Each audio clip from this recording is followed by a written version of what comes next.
Good morning, my name is Ola Atamanova. I want to thank everybody who joins us in Ukraine Media Center, Ukrinform. It's day 527 of the full-scale invasion of our homeland by Russian aggressor, and now we will be talking about the operation of our air forces. Joining us online is Yuriy, Ignat, spokesperson of the Air Force Command of the Armed Forces of Ukraine. Mr. Yuriy, good morning. Good morning. Mr. Yuriy, we see that lately the enemy has intensified the strikes. We feel it in all parts of our country. What do you document? What is the situation for the time being? Do you see any dynamics, any changes? Can you please tell us about that? Well, you see, every time we get online with you, every time there is a word intensified. I wouldn't say that enemy has intensified anything, but they do anything to be able to use the more possible means and measures to inflict the more possible damage on us, but they have some deficit of artillery weapons. They look for it all around the world, and they manufacture the ammunition, the rockets, at their maximum capabilities. Everything that they can manufacture, regardless the sanctions imposed on them for the time being. Obviously, they will act in compliance with the tasks set for them by the command of the aggressor. They will inflict strikes in the directions they deem necessary to achieve their goals. We see that. Mr. Yuriy, we're not hearing you. Mr. Yuriy, I would like to ask you to check the sound, to check your microphone.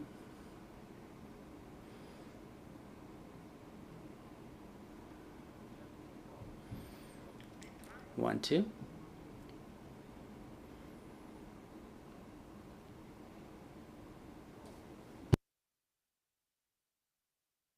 Mr. Yuriy, are you hearing us?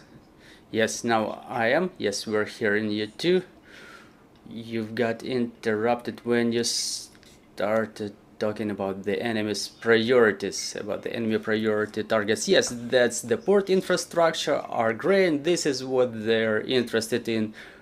And obviously they will do what they were doing in the 30s of the last century. They will impose artificial famine. They will cut our logistic ways from the world. And don't forget, there are intense battles in the front lines. The main job is being done by those sitting in the forward edge of the battle area in the trenches, and aviation supports them in all ways possible, thanks to the support of our partners that is adapted, the weapons that are adapted to our planes. Our aviation was working yesterday quite intensely. Army aviation, Air Force all together, inflicting serious strikes on the enemy. I know there are always a lot of UAVs in the air. Enemy uses a lot of them too, and frequently we down them too. So what should we expect in the future? Well, everybody wants to know the forecast. Well, you know, in 2 days we will have an Air Force Day. There will be interesting events in Kiev. Well, they will be promulgated soon about what our defenders do. I know there will be some symbolic things popping up in the mass media. Well, we would like to greet and congratulate our Air Force, and thanks for everything you do to defend us and defend our homeland. Mr. Yuriy, you've said something about the residues. Let's stop at that topic. We've seen the other day the investigation but by our journalists who say that we are being targeted by this very same missiles that we gave away to Russians in 1999 in exchange for gas discounts or something like that, other preferences, and now those missiles target us. What do you document? And talking about the UAVs, can we say that Russians start striking us not only with Iranian Shaheds but with other Russian drones? Do they have any technologies using which they can target us? Well, they have the manufacturing of UAVs, it's Lancet, they used to have it for a long time. Well, they are conditionally theirs, you know, they use Western technologies, there are Western manufacturers identified who manufacture components for them. They make different modifications with different radius, effective radius, and different warheads. Well, about other UAVs, they have Orlan, they have four-post. Well, obviously not without Western components, but talking about Shaheds, which is the most widely used type of UAV, is a strike UAV. Those marks that we see in the radars of those UAVs, they say Iran, or they draw other letters there. They are the same Shaheds. Well, you can draw anything on the radar, basically. Mr. Yuriy, your sound is off again.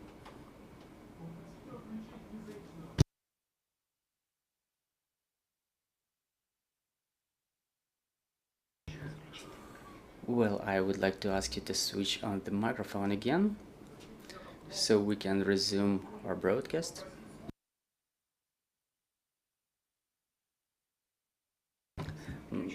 Mr. Yuriy, have you made it? Well, it seems like everything is fine. Can you hear us? Yeah, we're hearing you too.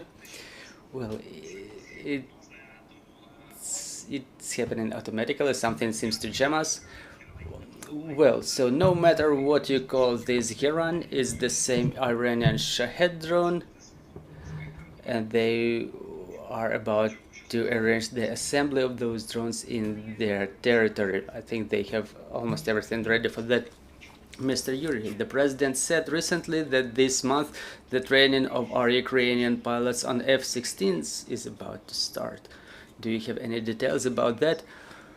Well, the details were already mentioned multiple times by everybody who is authorized to talk about that, including the Western politicians, Western officials. So we orient at the end of the summer. This is when the training should start in European countries for serious training.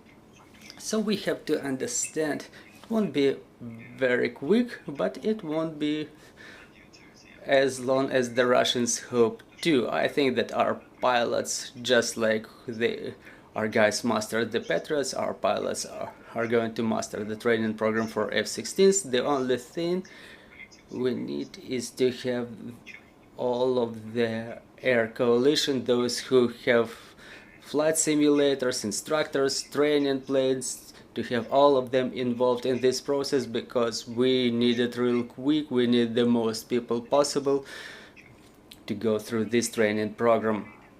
Mr. Yuriy, are you going to unveil it for us, how many months our pilots are about to need for training, or is it something that is not supposed to be promulgated? Well, we were saying about a term of about half a year. This is what they need to master F-16, not only to learn how to fly, but to use all types of weapons, and there are dozens of types of weapons used on F-16. So those pilots who were going to the United States, who were training there, or who were not training but were undergoing the evaluation course there, they were evaluated on how quick they can switch from the Soviet airplane to a Western airplane, Western aircraft. So there was an optimistic forecast of 4 months, but I have to say that every pilot has their individual training, and the practice will show that some may have pension to some type of weapons, some type of equipment.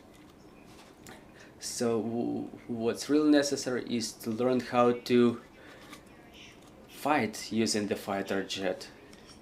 Mr. Yuriy, and the last question is about our international support. Do we probably expect any reinforcements of our air defense systems or other measures that we may talk about.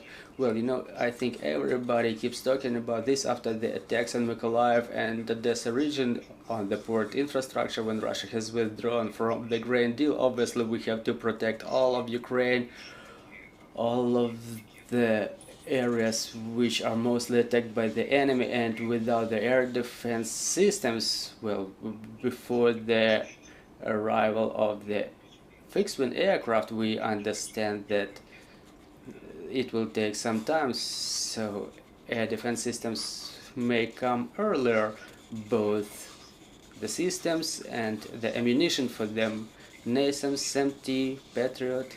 This is the backbone of the air defense systems that may protect all of the skies above Ukraine and replace the Soviet era systems. We have no other way than that. We have to get reinforced, and don't forget, the winter is coming when Russians will probably want to try some provocations, so we have no options. We only have to reinforce. Thank you very much for joining our broadcast. I'm reminding you, joining us was Yuriy Ignat, the spokesperson of the Air Force Command of the Armed Forces of Ukraine, and our next briefing is at 12 o'clock. We expect Alexander Horunzhy, press officer of the State Emergency Service, to join us in this studio, and we will be talking about the main rules of safety on the water given the war conditions. So stay tuned, let's work together for victory, and glory to Ukraine.